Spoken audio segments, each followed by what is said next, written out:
finally, we have card number 21 of the Tarot Major Arcana, known as the World and the Universe as well, going a bit more larger in the second card here. So the common cards I've been using at the moment from the tarot decks I have access and availability to. We have firstly the Soul Reflections Tarot, the Aleister Crowley Tarot, in the middle here the Alchemical Visions Tarot, followed by the Cosmic Tarot, and finishing lovely and delightfully with the Shadowscapes Tarot. Right then, the world. What is the world? What does it mean? Why are we here? Why are we in it? What's going on? The world. So, to start with, you'll see the most common motif expressed here is of a feminine figure, expressed in all 5 of these cards. So again, that ties to our conception of the planet we live on, the Earth, the world, Gaia, as embodying feminine qualities, matter, the physical realm, matter, maternal, matrix, even is all connected. So, from the womb of a mother we came into this world, into this physical reality, out of our incubation chamber. And what I really like here in the first card is the connection to that expressed in the Soulscapes Tarot. This one over here with the lovely egg, the cosmic egg, which there are many mythologies about. And we have this figure holding wands, sticks, getting ready to drum a tune, getting ready to twirl. Yeah. So above this it says wholeness, completion, accomplishment, integration, fulfillment, totality, travel. So yeah, it can very much signify being in the world, but being in the world in a very, how would I say, conscious but also chosen way. You have the power of choice over how you choose to show up and be in this world of what you create of your life. Life is what you make it. The world is what you make it, what you choose, what you engage with, what your conscious attention goes to perceive reality that deems worthwhile of your commitment, time, energy, attention to. And all the process of tarot provides one is signposts, archetypes, explorations of the ideas around what it means to be a being navigating the journey of life.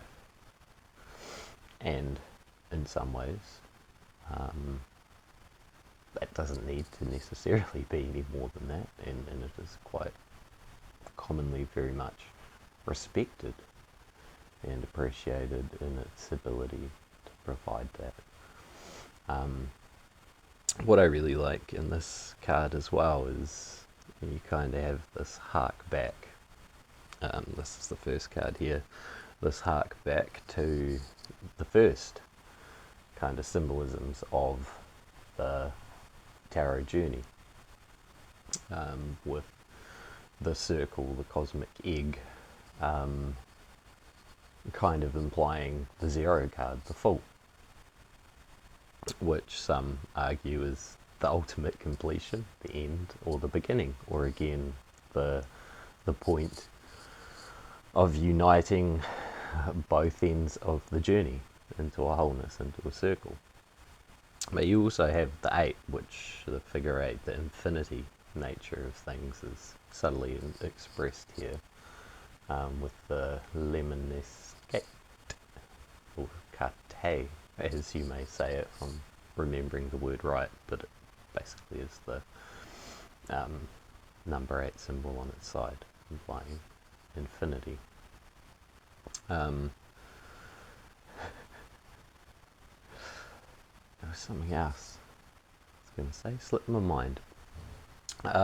Oh yes, about that symbol that is above the magician, the 1, the what you may see as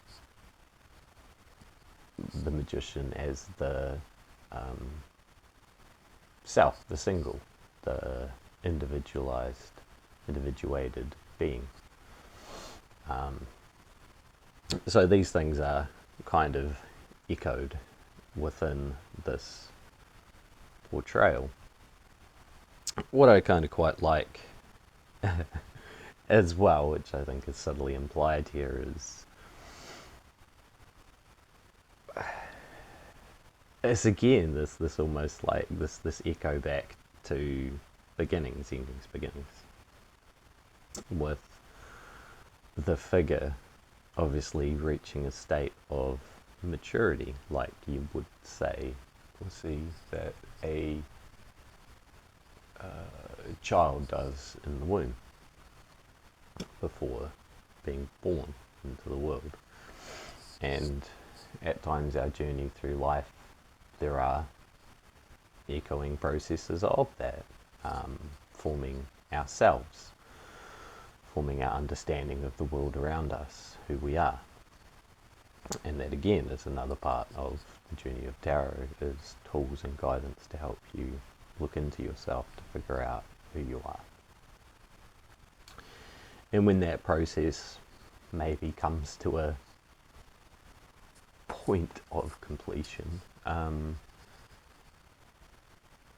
you can, I wouldn't necessarily say be done, but emerge into the world with the wisdoms gained, knowledge, understanding, insight in who you are and in what your journey is about, and your power and choice and responsibility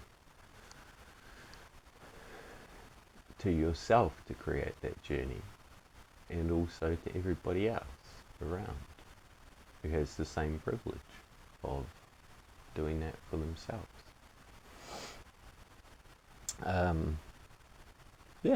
So moving on quickly to the next card we have from the Crowley deck, titled The Universe. Again, we've got this kind of close symbolism and parallel with the first card, with how the kind of a snaking robe across the figure in the Soul Reflections Tarot is now portrayed as a serpent, and a lovely figure in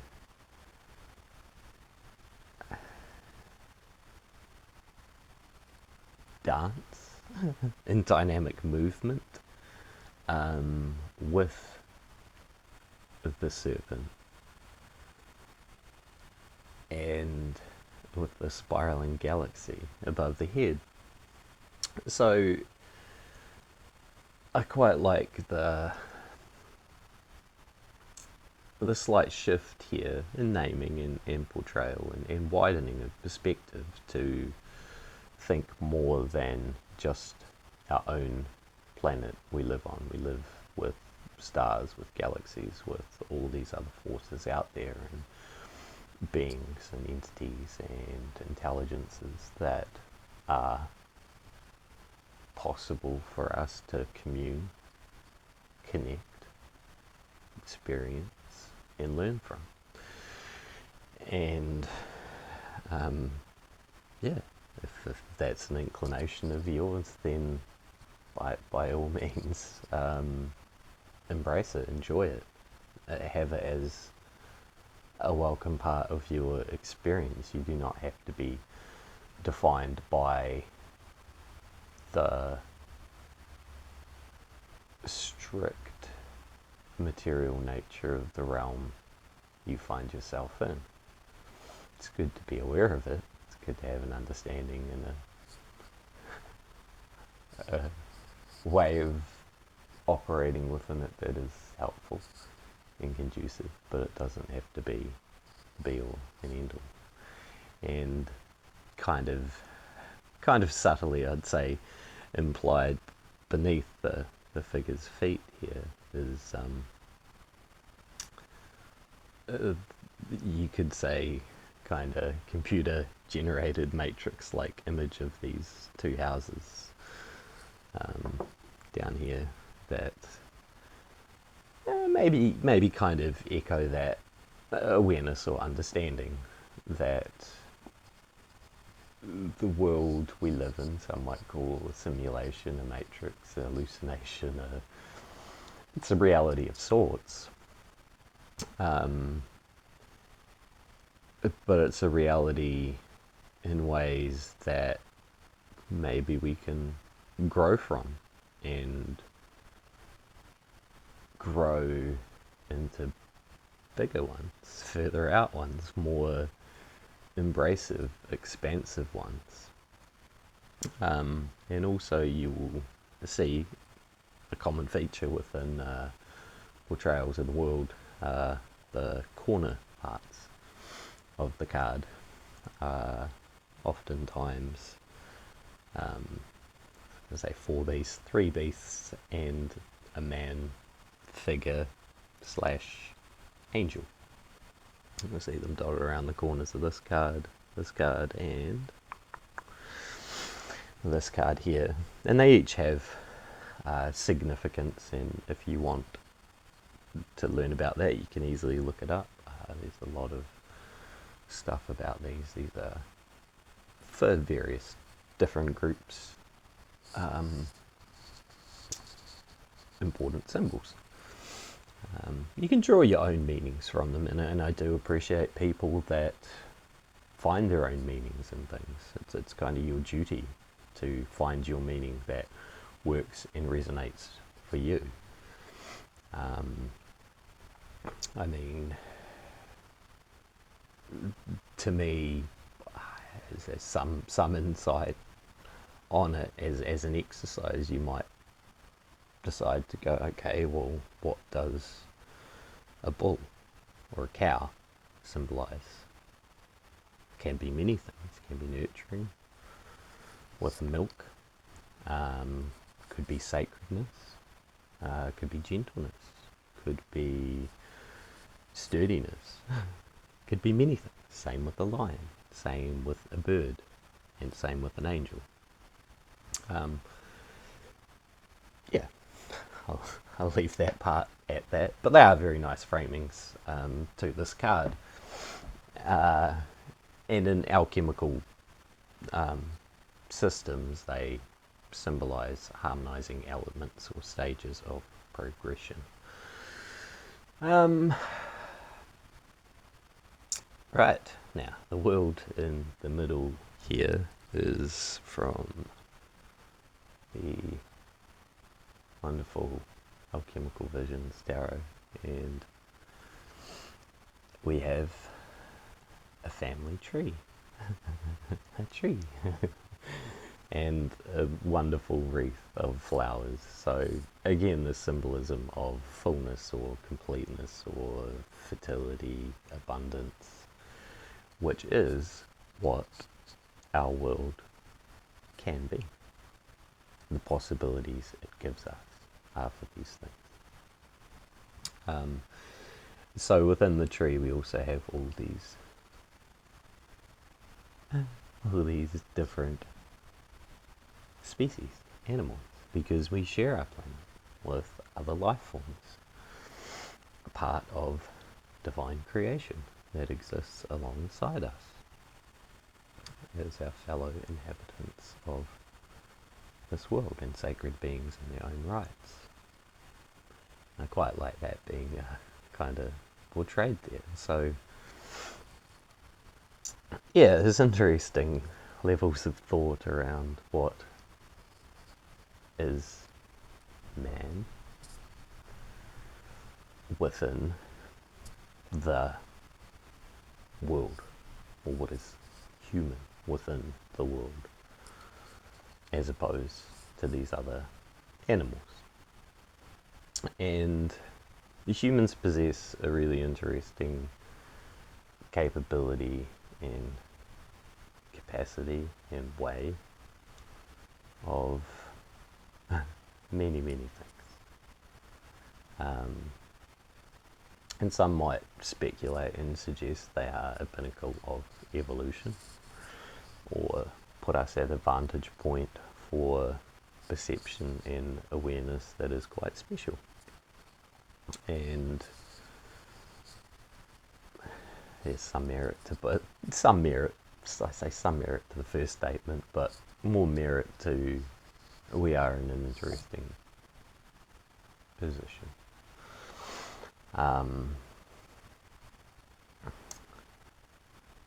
And in ways, the differentiation I would suggest is the differentiation between us as a species and animals as a species is that we have a capacity more towards free will. I would say that's possibly the bigger defining factor, and this is one of the biggest gifts I think anyone will really ever understand that we have. And so with that, you're kind of given a strange position of responsibility to that. And you can use that how you will, how you wish, within the world around you. But if you do some time reflecting that we share a common home, we share all a common physiology, even materiality, one could argue, in science, of we are made of the same things. We go through our experiences. It really brings one into a question of how can one then harm another or a part of the world, the physicality of it, without harming oneself. So the world is a lot about belonging, right? Belonging of this place, in this place, to this place. If you have a sense of belonging here, and you extend that towards others in this realm, they are equally as worthy of the bounties of this realm, of the treatment for respect, for compassion, for love. And that is essentially the core fundamental principle of being a being here is to remember the truths of the simple truths of the golden rules throughout religious teachings of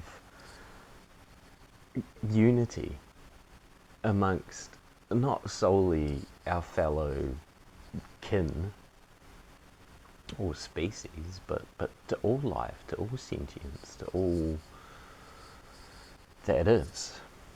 And that's in many ways why the world is, the finishing card is the acceptance of the all, the whole planet, and your place and relationship within it.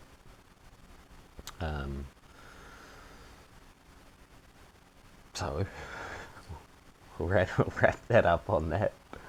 Yeah, the next card is the Cosmic Tarot. Again, very similar symbolism portrayed here as the other cards. Breasts, yeah, we have breasts here because a lovely metaphor for being fed, being nurtured. The Milky Way is the galaxy we live in. The sustenance that as babes we feed on, that nurtures our growth and development, is no different from the things that the world provides us as we journey to grow, to learn, to be nurtured, to be supported by.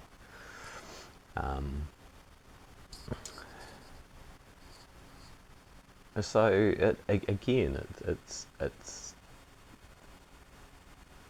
it's a life-sustaining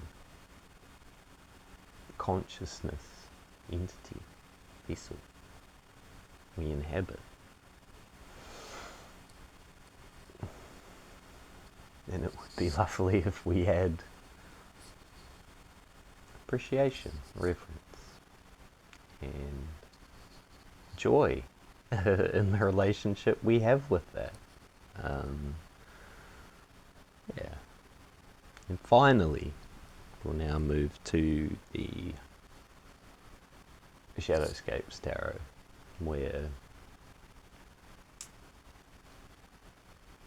yeah, we have a lovely window into a cosmic scene with what appears to be a world up in the top corner here.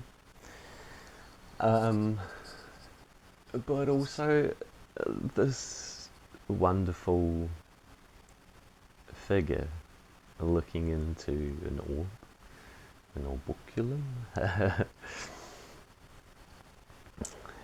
Interpretations can be many within that symbolism. Spheres oftentimes being used as tools for prophecy, having visions, seeing futures, and that's a good way to look at it,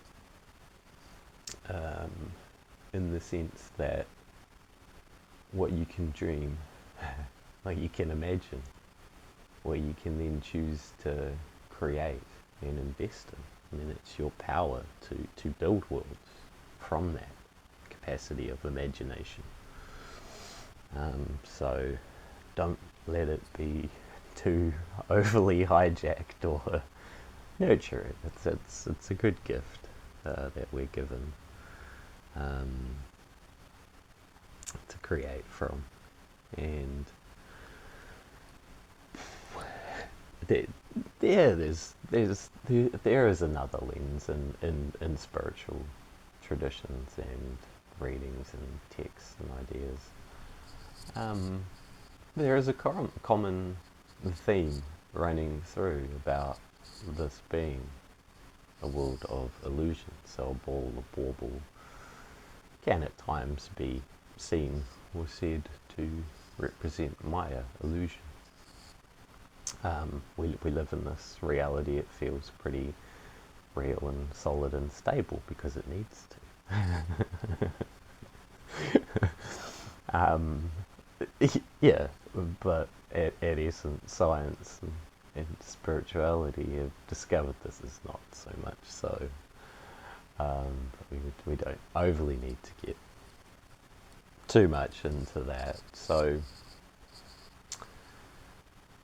there's a slight juxtaposition or around that.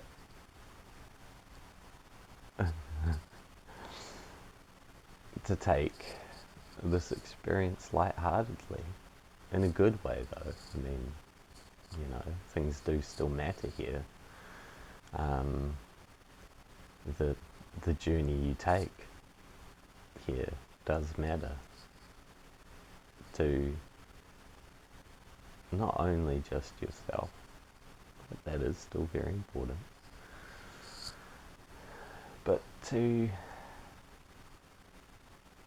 all the others here are on their journey, and to what you leave of yourself in this world, right? Because all of us are here temporary in this incarnate form.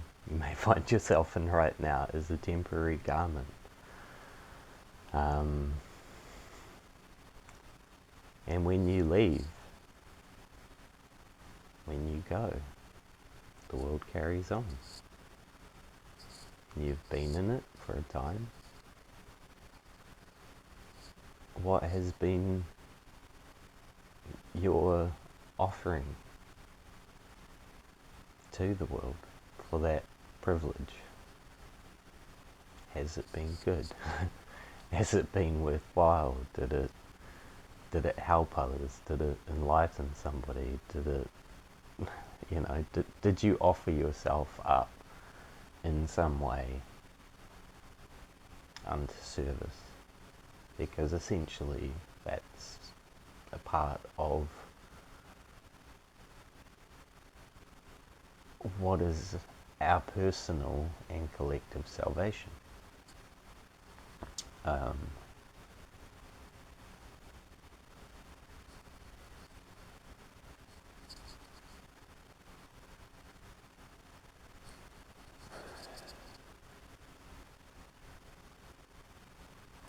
And I guess that's what my final kind of remark will be on the journey of the Tarot Major Arcana. So, I hope you have enjoyed it.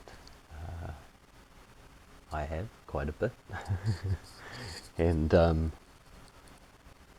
yeah, no clue what will happen after at present. In terms of more content, I might dabble more into exploring other parts of tarot, the suits, the court cards, all of that kind of stuff. But at present, I'm happy to take a break to return myself into the world as it finds me, and I hope your journey in the world can be one that is good, despite the external appearance of some things in it, and even the internal spaces that we at times are challenged to navigate that aren't necessarily easy. Yeah. So I wish you well. I send big love, aroha nui, and thank you for watching this video.